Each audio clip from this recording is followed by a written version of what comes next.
арқылы қайталап алайық. Кәне ойынды кім ойнағысы келіп тұр? Мен. Асқар қыз Айша келе ғой. Жылдамдатамыз. Алма, раушан, нан, уық, сағат, орман. Тамаша. Өзен қойыңыз. Қуаныш келе ғой. Жылдамдатамыз. Алақан, раушан, лақ, нан, уық, сағат, орман. Шатастық, иә? Алақанды қойымыз керек қой. Жақсы, тамаша отырып алыңыз. Әріппен дыбысты өттік. Ол қандай дыбыс? Неге дауысты дыбыс? Көп айтамыз. Кәне айтайықшы. Тамаша. Ендеше балалар, о әрпінің дұрыс тартуын айтайықшы. Тамаша, жақсы. Бүгін о дыбысымен әрпінің екінші сабағын өтеміз. Және сабағымыздың мақсаты сурет бойынша сөйлем құрау және де сызбаға сөйлемді жазу, яғни сөйлемнің сызбасын сызуды жалғастыратын боламыз. Балалар, әр партада асықтар тұр, иә? Сол асықтардан о әрпін жасап көрсетейікші, кәнекей, жұптасып бірге жасаймыз, кәнекей, о әрпін ортаға бірге жасаймыз. О әрпін жасаймыз. Тамаша, Айшаның әрбімен жақсы жұмыс жасап отыр. Аяна мен Дина да жақсы жұмыс жасап отыр. Кәне, қай жұп бірінші о әрпін жасайды екен? Үлкенірек қылып жасаймыз. Сіздерде асық көп қой, үлкен қылып жасаймыз. Кәне, жылдам. Хатти жасадық. Жасадыңыз да ма? Кетіне бол. Кәне. Тамаша, мені бірінші болып Айша мен Әбілмансұр жасады. Тамаша. Келесі, мені кіші о әрпін жасады Тильнура мен Айшайым.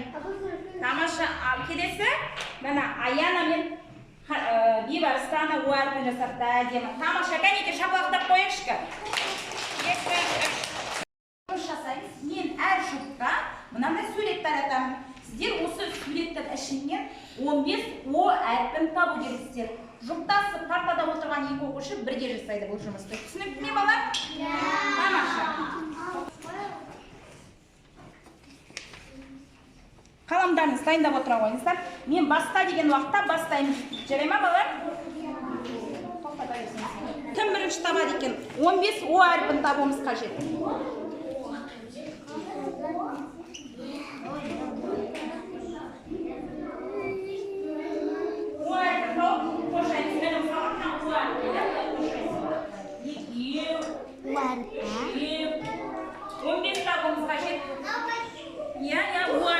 Қошаймыз. 15 табуымыз қажет балалар. Кәне, қай жұп бірінші тауып болады екен? О, я.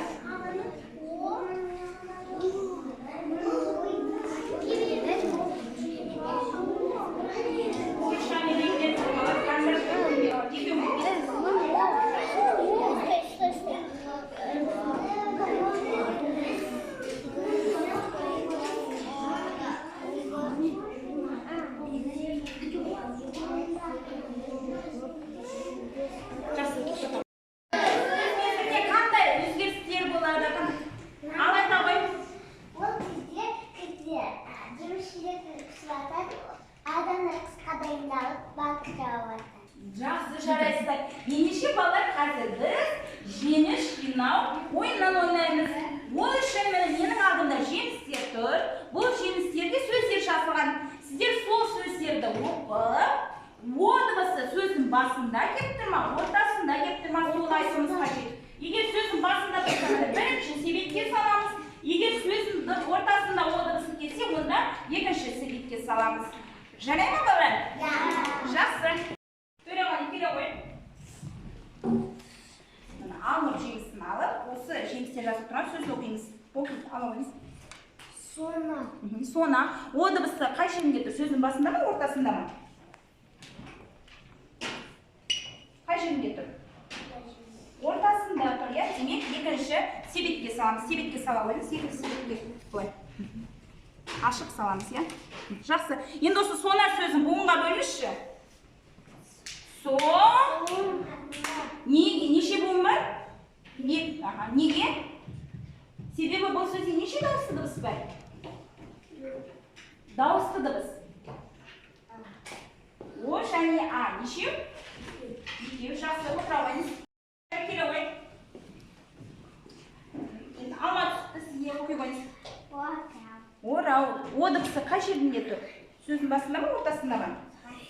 Демек, бірінші себепке саламыз. Сала ғой. Ашамыз. Буынға бөле қойшы осы сөзді. Неше буын бар? 2. Неге? Бұл сөзде неше дауысты дыбыс бар? Жақсы, тамаша, отыра қойыңыз. Сізге жасылама А, жасыламада қандай сөз жазып тұр екен, оқиық.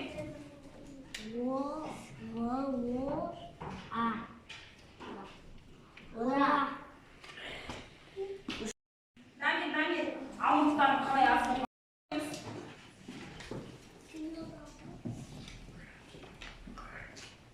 сізге алмық. Оқи қойыңыз, қандай сөз жазып тұр? Орал. Тамаша. О дыбысы сөздің қай жерінде жазылып тұр? Басында. Демек, бірінші себепке сала қойыңыз. Басында тақса. Енді орал сөзін буынға бөліңізші. Неше буын бар екен? Иә. Неге? Себебі бұл сөзде неше дауысты дыбыс бар? 2 дауыс. Тамаша, отыра қойыңыз. Бұл соңғы жеміс қалған екен. Соңғысын қайсері келе қой? Қандай сөз жазып тұр, оқи қойшы? Орал. О дыбысы сөздің қай жерінде тұр? Басында. Демек, бірінші себепке саламыз, иә? Бірінші себепке сала қой. Енді қарай қойшы, Айсере. Мұнда да орал деп жазып тұр, мұнда да орал. Мұнда орал кіші әріппен, мұнда бас әріппен жазып тұр. Неге бас әріппен жазып тұр? Деп айтсын ба? Айта ғой. Дұрыс айтасыз екен, ол адамдарды әрқашан бас әріппен жазады. Тамаша, отыра қойыңыздар. Балалар, сіздер себепке жемісті жақсы жинағыңыздар. Кәнекей, от шашу арқылы өзіңіз бағалап қойыңызшы.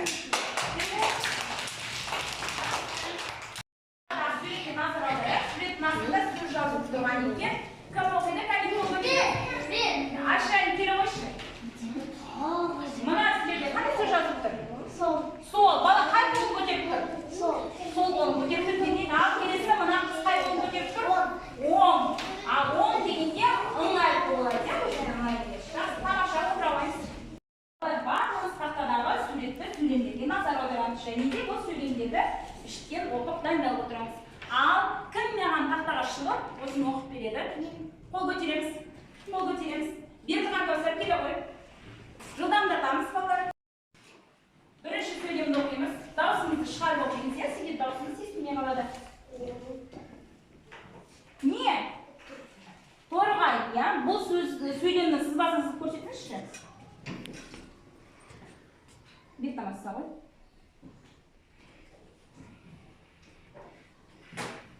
Сөйлемді көрсетіңіз. Дұрыс. Тамаша, дұрыс сөзіңіз. Бұл сөз бар екен? 2 сөз бар екен, иә? Ал мынау не суреті? Торғай. Ал торғай сөзінің дыбыс ықпалдауын көрсетіңізші, мына жерден қайсысы?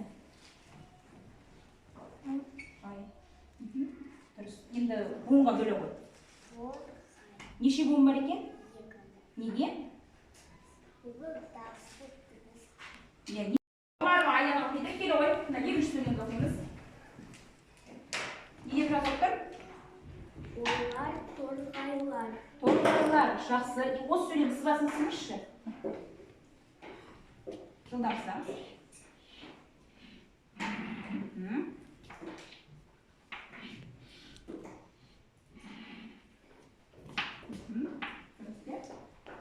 Жақсы. Бұл сөйлемде неше сөз бар екен? 2 сөз бар екен. Мынау ненің суреті? Мынау торғайлар. Торғайлардың суреті. Осы жерде мына екеуінің қайсысы бұл торғайлардың дыбыс ықпалдауы болады? Тамаша. Енді осы сөзді буынға бөле қойшы. Бар. Неше буын бар екен? 3. Неге? Өйткені дауысты Дыбыс неше? 3. Үшеу, иә. Сөзде неше дауыс дыбыс болса, сонша буын болады. Отыра ғой. Келесі сөйлемді оқиды Асан Абдулла оқиды. Келе ғой, тез. Оқимыз. Орал. Орал домбыра. Нестен? Оқимыз ма? Ал. Қандай сөз болды? Ал. Осы орал домбыра ал сөйлем сызбасын сызып көрсетші. Мына ертаңа басарса ғой.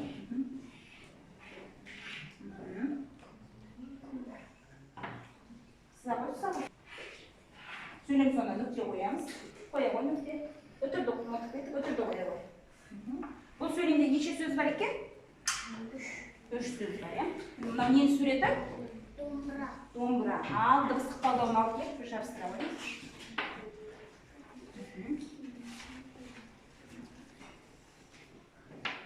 Буынға бер қойшы осы домбыраны. Неше буын бар екен? 3. Неге? Burada 4 дауысты 3. Тамаша. Отыра қойыңыздар. Алдыларыңызда мындай кішкене парақтыр, иә? Бұл парақтың сол жақ шетінде сөйлемнің сызбасы берілген. Ал оң жақ шетінде жол тұр. Сіздер осы оң жақ шетіне кітапта жазылып тұрған екі сөйлемді жазу қажетсіздер. Яғни сөйлемнің сызбасына қай сөйлем сәйкес келеді, соны жазуымыз қажет. Түсінікті ме? Мен ол сөйлемді тақтаға жазып көрсетейін.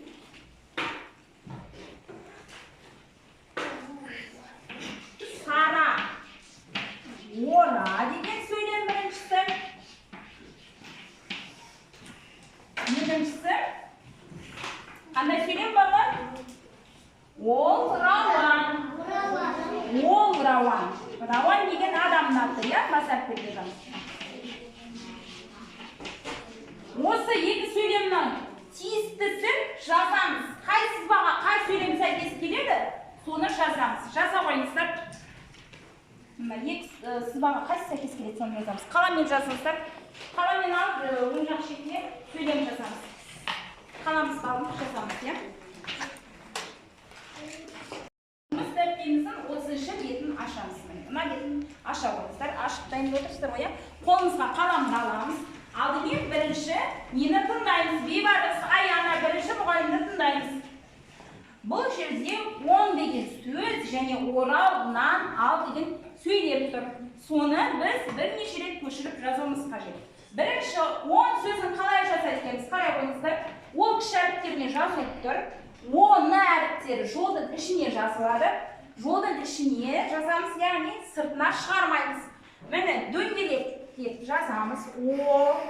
Оның қол шығарамыз. Ода қол жоқ, иә, біз таяқша қойып арқылы оның қолын шығарып, келесі н әріпімен қостастырып, достастырамыз. Әріптерді бір-бірінен үзбей жазамыз, балалар, бірге. Одан қол шығарамын. Н. Міне әріптер дос болып тұрады бір-бірінен. Келесі орал, нан, ал деген сөйлем, иә? Орал деген адамның аты, сондықтан біз оны қандай әріппен бастап жазамыз? Үлкен әріппен, дұрыс айтасыздар міне.